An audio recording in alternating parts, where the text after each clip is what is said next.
Sa mapagpalang umaga sa atin mga kaibigan. Nandito po tayo sa Linear Park na kung saan ay dadalhin natin yung pagkain ng ating libreng paalmusal. Libreng paalmusal dun sa sa kaibigan ko. Dito kasi sila nakatira sa Linear Park.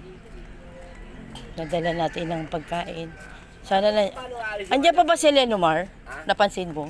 Anak ni Rhea. Ito. Isang mapayapang umaga. At mahangin. Ayan. No? Vlog. Dadali ka ka Lenomar? Sa estudyante ko. Ito. Daling ko sa aking estudyante. Yan, mga puno. Ito ang Maynila na maraming tanim. 'Di ba? Saan ka pa? Ito ang Maynila. Pero maraming halaman.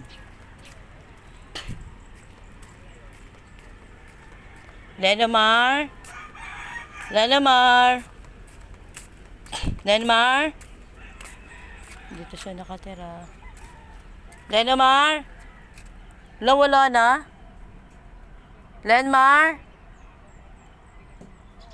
Lenmar? Lenomar? Ganun naman nakaalis. Lenomar? Lenmar? Lenmar?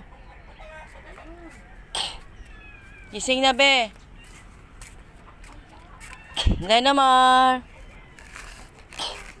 Andito na yung almusal mo, be. Ito kanya almusal. Libreng pa almusal mula sa ating sponsor na si Rachel de los Santos Punsalan.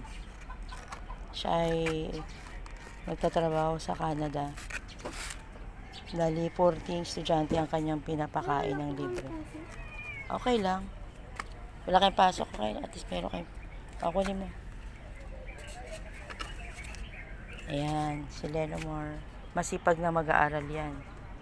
Masipag siya mag-aaral sa kabila ng kanyang kahirapan. Pero still, may honor yan. Di ba may honor ka, no? Very good. Tuloy mo lang ang pag-aaral mo para matupad yung pangarap mo.